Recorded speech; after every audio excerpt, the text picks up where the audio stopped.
Thank you for joining us on Hofstra today for the first episode of the semester. Today, we'll hear about the process and inspiration behind a student's most recent photo series. And a sneak peek at the drama department's upcoming performance of Guys and Dolls.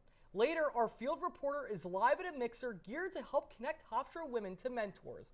All that and more coming up on Hofstra today.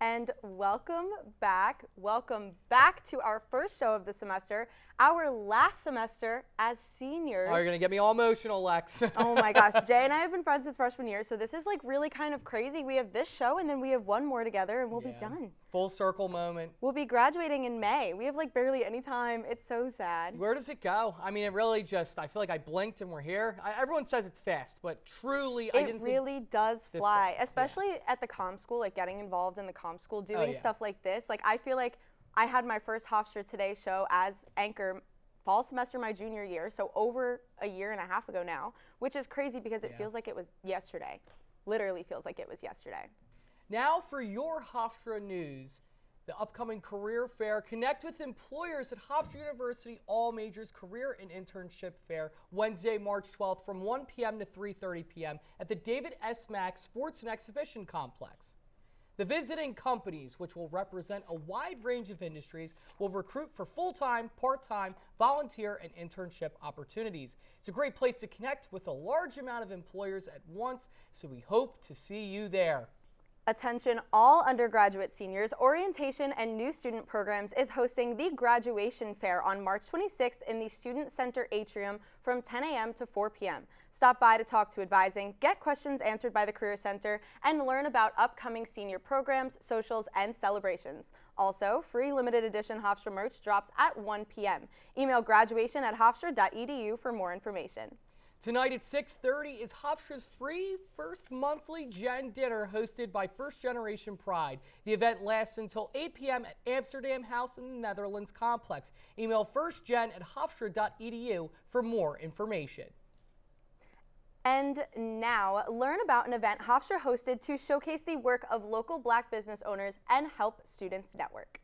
To connect with Black business owners that are successful, that have gone through struggles, and I think it's very inspirational and have found success in an industry that doesn't typically have these success stories. It's one of the things today in my business schedule. I said, you know what, I need to be here.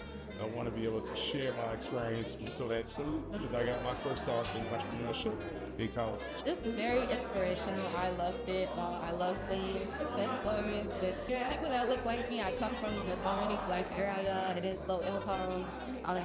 So seeing these stories is very inspirational. Just lets me go and affirms my belief because I know that my clinic could do it, but seeing these stories affirms that we can. Starting out in my own businesses, I didn't hear a real mentor.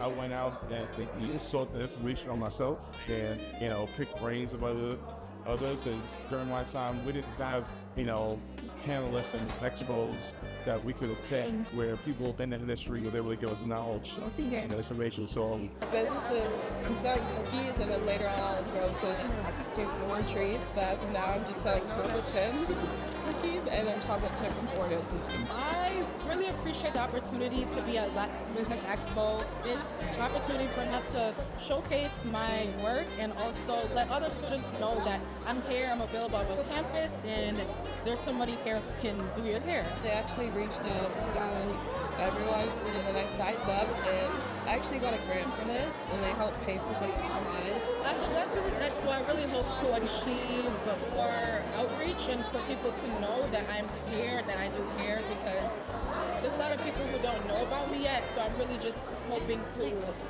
just be more known on campus. Hofstra Today will be back after the break. How you doing? Hey, Mason. Hey, Mason.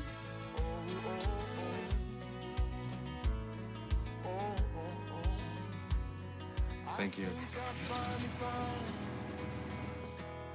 A place to make my own, a place that I call home, this place that I call home.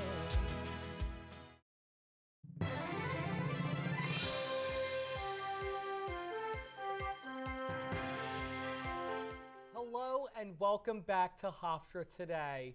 Coming up, Matt Fisher tells us about the latest in the entertainment world.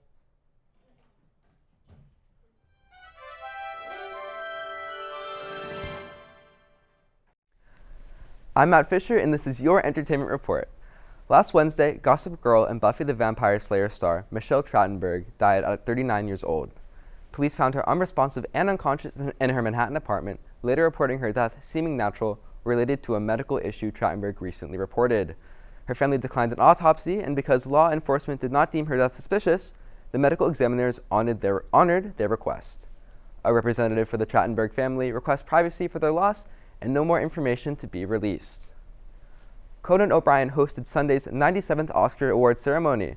Flo earned La Vita its first Oscar win with its Best Feature win, and Brazil's I'm Still Here took home Best International Feature. Anora swept the award ceremony, making Sean Baker the most decorated filmmaker of the night. Anora brought home Best Film Editing, Original Screenplay, Best Actress in a Leading Role, Best Director, and Best Picture. His triumph comes a week after he won Best Picture at the Directors Guild of America Award Show, Producers Guild of America Awards, and the Critics' Choice Awards. The off-Broadway revival of Little Shop of Horrors, originally created by Alan Menken and Howard Ashman, is welcoming stars Elizabeth Gillies as Audrey and Milo Mayhem as Seymour. Also joining the cast is Broadway star Jeremy Kushner, assuming the role of Dr. Oren Scavelio. The new stars made their debut February 25th at the West Side Theater. The revival first opened October 17, 2019, and reopened in September following the pandemic. I'm Matt Fisher, and that's all for your entertainment news. Thank you guys for being here. Mallory, for those who may not know about the story, can you just give us a little bit of a background on what it's about? Sure. So the story is set in the 1950s. It's kind of just like a one shot of what life was like with gamblers and all kinds of people in this wild world that they live in. Yeah. Really a wild story. Andrew, you're playing Sky Masterson, this high-rolling gambler who falls in love. So what's your favorite part about playing this character? My favorite part about playing Sky is how much he is changed by someone, because he has always been the same person from the get-go. So him going on this journey is a really cool ride that I get to experience with amazing people. That's awesome. And obviously we've got Bree here. You're playing Sarah Brown, the missionary that Sky is chasing throughout the story. So what's that dynamic been like with Andrew on stage in terms of portraying that tension and that relationship arc? Oh, yeah, it's been truly great. It definitely is a complex dynamic that they go throughout the show, but it's truly been such a privilege to work with Andrew and to see how our characters can contrast but also like work together and balance that dynamic. And Bree, it's also your first musical performance here at Hofstra. Just talk me through the feelings and the emotions you're having ahead of the performance. It's truly been such a privilege. It's super exciting. I'm working with such a great and big cast, so there's a lot of variety of talent, perfect comedic relief, and romance within the show. It's been great. It sounds amazing. I do want to ask Mallory one more.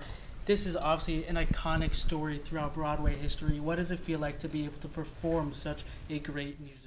Oh, absolutely. It's so iconic, and I feel honored that they thought of us, honestly, but it's the perfect cast, and it's exhilarating to be on stage and to be able to put on these characters and feel the way they feel and get to be them for a little bit, you know?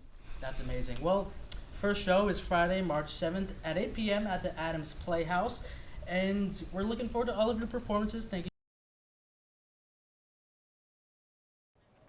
April 4th through the 13th, the drama department puts on The Trojan Women, a 1,000-year-old Greek tragedy about the wives, daughters, and mothers of those slaughtered in the Battle of Troy. Located in the Joan and Donald Schaefer Black Box Theater in Joseph G. Shapiro Family Hall, tickets are free for students. Coming up, an interview with Hofstra student Rennell Wilson about her photo series. Stay right here. We'll be right back with Hofstra Today. Jason, let's go see your room.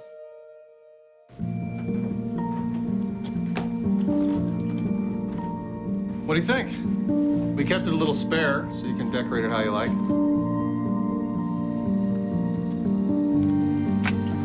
Dinner! Go?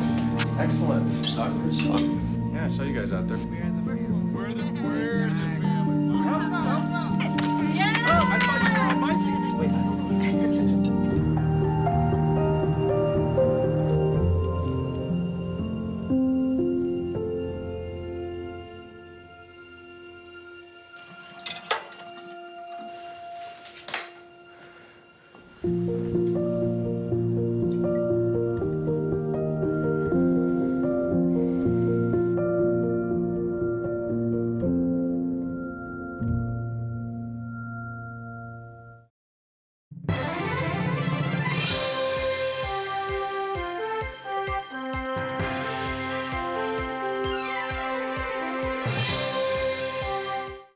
And welcome back to Studio B. Now to Michael Dent for sit-down interview featuring Rennell Wilson. In celebration of Black History Month, Hofstra Jr. Rennell Wilson created a photo series showcasing aspects of Black love and culture. She's here today to discuss further. Thank you for having me. Can you walk me through the process of creating this series and what steps did it require?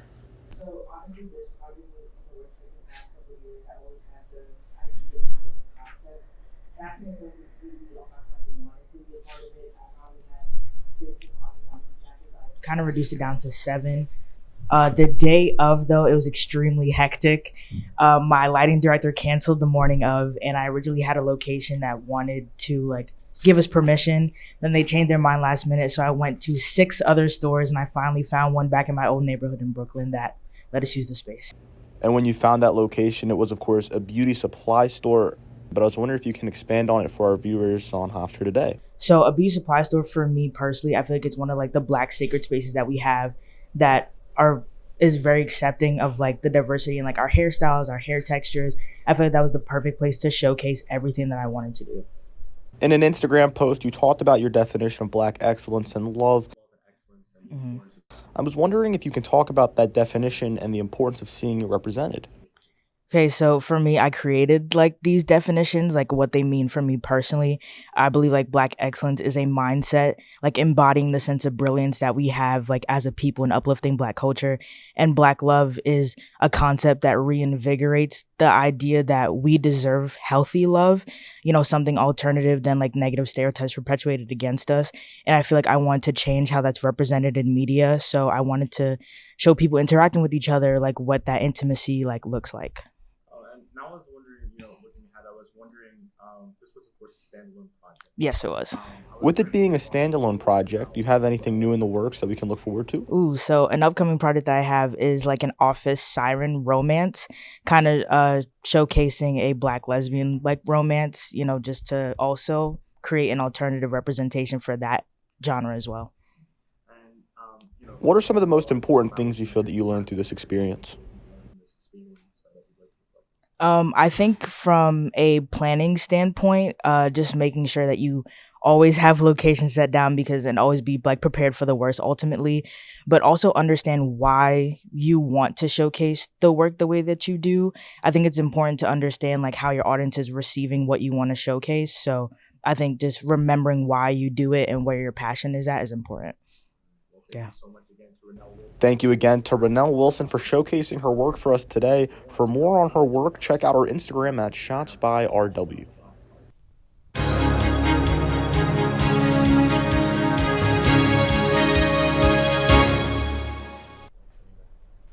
I'm Gabrielle Yanovitz, and this is what's happening around the country. After the resignations of 4 top New York City officials, Governor Kathy Hochul is mulling the idea of removing Mayor Eric Adams from office. She is to meet with Democratic Party leaders to consider her options, especially after the corruption charges that hit Mayor Adams were dismissed by the DOJ and his cooperation to work with the Trump administration on their immigration protocols. Though Governor Hochul understands the weight of her decision, many important Democrats are both pushing for Mayor Adams' resignation and for Governor Hochul to use her power. 13-year-old DJ Daniel became a member of Secret Service.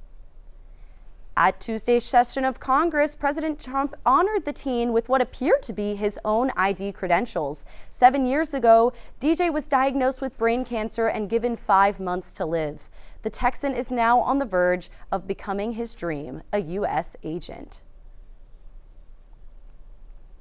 Lawsuits are being filed across the country against Match Group, the tech company that owns Hinge, OkCupid, Tinder, and more for neglecting to screen potentially dangerous users and failing to warn users. Reports of rape. In the U.S., dating app companies are legally obligated to ensure users the safe services will not harm customers, and Match Group tracks any harm and reports made by users on the back end. Whistleblower Michael Lowry, the former head of user safety and advocacy at OkCupid, says he quit after his concerns about user safety were ignored. I'm Gabrielle Yanovitz, and that was your national news. Now, back to the desk. Keep watching to find out what to wear this week from our weather reporter, Cameron Bowden. The black truck? Hey, Christina from accounting. Yeah, hi. Hey, I used to date a girl named Christina. Oh, really? Yeah, and then she dumped me for my best friend. You want to see some photos of them that I took? I don't. I thought we talked about this, buddy. Buzz and overshared again? Yeah. Yeah. I'm gonna call a car. That's a smart idea. So yeah, I know, that's why I did it. Hey, you're gonna get back to the top of the mountain. Does that mean I'm gonna get back with Christina? No. Oh. No.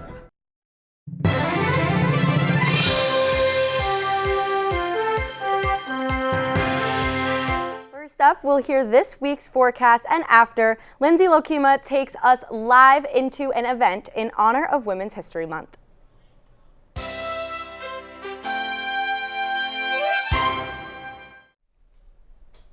I'm Cameron Bowden, and this is your 5-day weather forecast. Today, we're expecting highs of 54 degrees and lows of 41 degrees with heavy rain, so make sure that you grab an umbrella to stay dry today.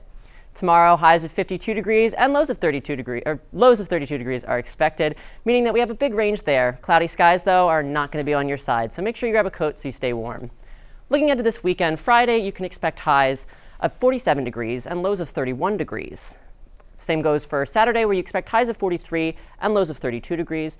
Again, pointing to some gusts of wind and likely chillier weather. Sunday's much of the same, with highs of 43 degrees and lows of 30 degrees. That's all for your 5-day weather forecast. Now on to Lindsay Lokema for a live look at women at Hofstra. Thanks, Cameron. Today I'm here at the multi-purpose room where the Office of Intercultural Engagement and Inclusion is hosting their smaller event, part of their larger series, Identities at Hofstra. This event is Women at Hofstra, kicking off with March, as it is Women's History Month. As you can see behind me, they just started playing a game of Jeopardy, which is very exciting. But before that, there was music playing. Everyone was eating food. There is delicious food over there, penne alla vodka and lemon chicken, cookies and drinks. Really trying to cultivate a safe space where women, women's allies, mentors, faculty, and staff can come together to collaborate, connect, and just hang out. I talked to one student and I said, why are you here? She goes, well, I am a woman after all. And I said, okay. She said, I think it's important to come out to these things and create safe spaces where we can come together and connect. They were coloring pages, friendship bracelet making, and now they are playing Jeopardy. And hopefully whoever wins is going to get a cute little swag bag. So lots going on over here at the multi-purpose room. Their next event will be March 24th. Over in the student atrium, they will be tabling for Women's Business Expo. And then back in May, upcoming, they have another event part of this larger series. So really important to create those safe spaces, especially for Women's History Month, as we see here coming up in March. But that's all I got. Oh, looks like an upturn over there. That's all I got over here in the multi-purpose room today. For Hofstra Today, I'm Lindsay Lokema. Back to you guys at the studio. Now to a new segment focusing on all things scientific. Olivia has all your science news.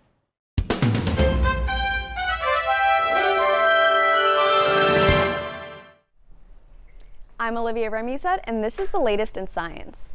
Space lovers got a special treat this past Valentine's Day as they opened social media to find naturally made hearts discovered on the surface of Mars. Pictures were captured by Mars Global Surveyor over the past few years, and scientists decided Valentine's Day was a perfect opportunity to spread some love to space-loving fans worldwide.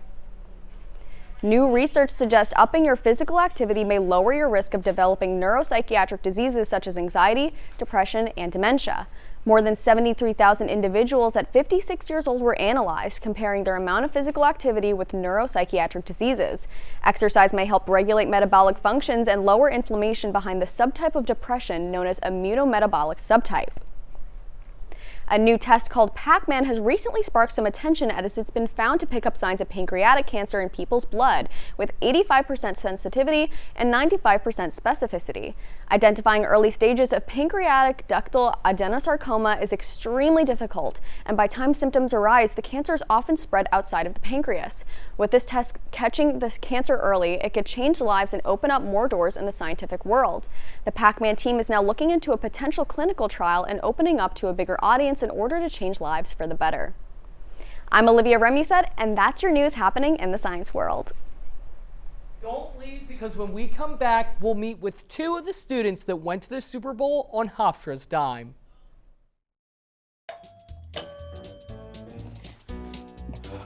What a disaster.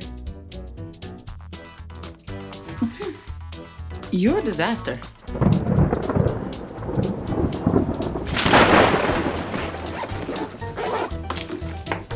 This is a disaster. You can't be ready for every little disaster, but you can prepare for a big one.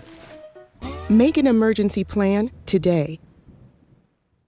Have you ever seen somebody treated unfairly because of the color of their skin? Do you guys know what it means to have white privilege? What is racism, and what do you think about it? Talk to young children about what racism is, giving them the language to understand it. They can be disruptors. They can shape and shift culture. We may not always know the answer, but we'll try and help you learn. You don't have to have all the answers, but that doesn't mean we can't start.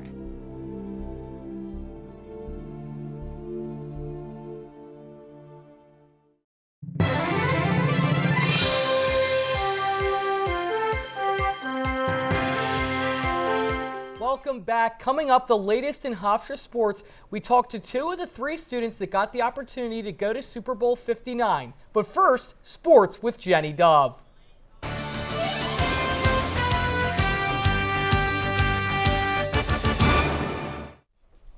I'm Jenny Dove, and this is your Hofstra Sports Update. Hofstra men's basketball finished their regular season with a 70-49 win over North Carolina A&T. Jean Araguren led the Pride for the 15th time this season, collecting 20 points. CAA playoffs begin Friday when the Pride rematch the Aggies in the first round. Women's basketball is on a 3-game win streak after a 54-34 victory over William & Mary. Center Zahima Swint notched her 5th triple-double of the season and led the team with 11 points. The Pride take on Long Island for Stony Brook tomorrow at 6 p.m. at the MAC. Softball suffered a 1-12 loss to number 25 ranked Virginia. The Pride begins CAA conference play Friday at 2 p.m. when they contest the Elon Phoenix in North Carolina. Baseball notched an 11-7 victory over Marist in their home opener. Dylan Palmer had 2 hits, extending his hit streak to 8 games, and freshman pitcher Grady LaCourciere earned his first win. Their next game is Friday at 2 p.m. against Albany. Men's lacrosse is off to a 4-1 start after defeating the Binghamton Bearcats 15-5. Trevor Natalie scored 4 goals, all before the second half. Hofstra scores 15.20 goals per game on average, for 6th best in the nation. They'll be tested Saturday at 11 a.m. when they play the number 6 ranked University of North Carolina in Chapel Hill. Nikki Molina got 9 points in an 18-6 win against the Wagner Seahawks. The hat trick was her 4th of the season, and she reached 100 career points. The Pride is back Saturday at noon to play Rutgers. With your Hofstra Sports News, I'm Jenny Dove. Thank you, Jenny. During last month's Super Bowl Media Week, several students got the exciting opportunity of representing WRHU and the Lawrence Herbert School at Press Row. They traveled all the way to New Orleans and got to speak with players and sports journalists. Like, you belong here because you know what you're doing. You belong here because you're educated in the sport. You belong here because you obviously bring something to the broadcast of the sport. You bring, you round out the education of the sport. There's a lot of different avenues, or a lot of just different aspects that women can bring to football. Today are none other than Jake Epstein and Emma Big. So I just want to start off, it is Women's History Month, and Emma, you are a female student journalist at an event that is usually a male-dominated field and event. So what was that experience like for you? I'm so happy that you asked that, because I found out the day of, it was Women and Girls in Sports Day, the Wednesday that we were down in New Orleans. So I got to speak with, you just saw Haley Lewis, I got to speak with Lindsay Rhodes of NFL Network, just about their experience being a woman in sports and covering such a male-dominated field like football. So making a little bit of your own history. Now for both of you, you were just a handful of students selected to be able to cover this event. You're surrounded by adults and other media professionals, not a lot of students. So Jake, I have to know, what did it feel like to be a student among some of the best in the entire industry? It was crazy, Jason. I was right up there with Travis Kelce, Saquon Barkley, A.J. Brown, Pat Mahomes during media night, and then later during the week as well. And it was just crazy because I was up front at the podiums, pushing up there, getting up and close with Saquon Barkley, as you see right there on your screen. And on my right side, it was ESPN. On my left side, it was NBC Sports. And behind me was CNN asking me to duck to get them a better angle and shot for their camera. And I was able to ask about 10 questions to Saquon on Monday and about 8 or so to Travis as well. It was a lot of fun. And just in general, it must have been a really crazy experience. So what was it like to be in the middle of one of the craziest media scrums in the world? Well, I have to add, there were about 7,000 different media members. One of the players is from Australia, so we had ESPN Australia there. There were people from Detroit. There were people from Lambeau Field. There were so many different people. It was just such an amazing experience. And what was your favorite part for both of you?